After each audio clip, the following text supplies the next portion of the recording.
performance, our candidate number 12, we have our shot, Clint Nabayan. Moving on to our next presenter, we have candidate number 13, Carl Philip Messina.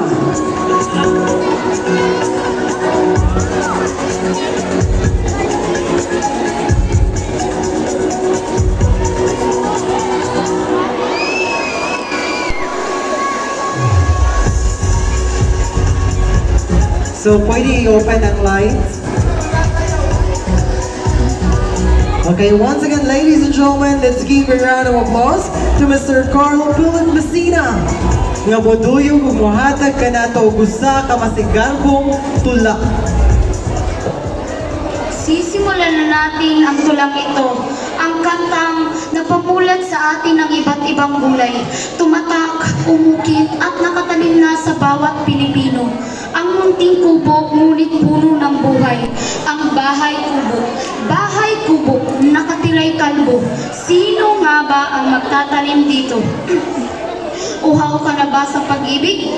Pwes kumain ka ng singkamas, dahil sa bawat moyamon ito'y makatas. Talong, huwag husgahan, dahil sa colon cancer ito'y panlaban.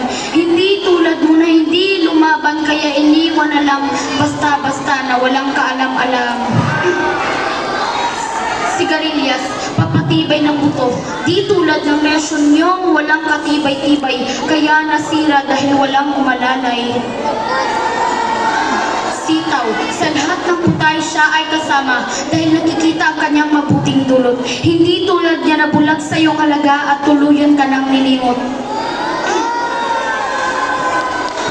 Kalabasa, ipakain mo sa taong iyong ipinapangarap upang ang kanyang matay luminaw at makita ang iyong tunay na halaga.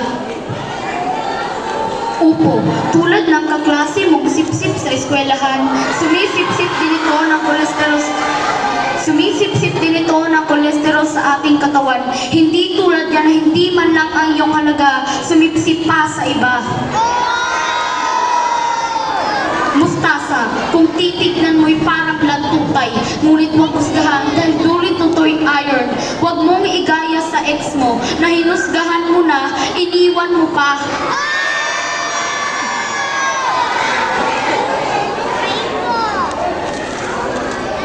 Sibuyas, alam niyo ba kung ano ang sinabi ni Sibuyas? Matapos mo akong saktan, iiyak ka. Tapos ano, igigisa mo ako para lang sumarap ang luto mo?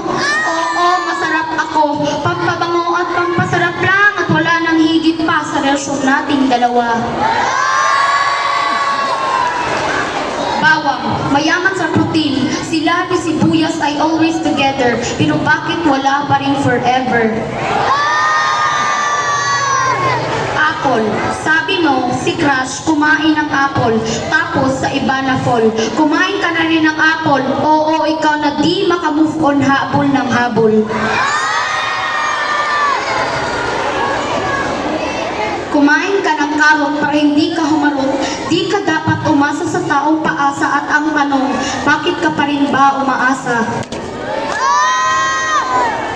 Kumain kayo ng mastong pagkain, nakakatulong ito pampatibay ng buto. Hindi tulad niya na dumudurog lang ng puso mo.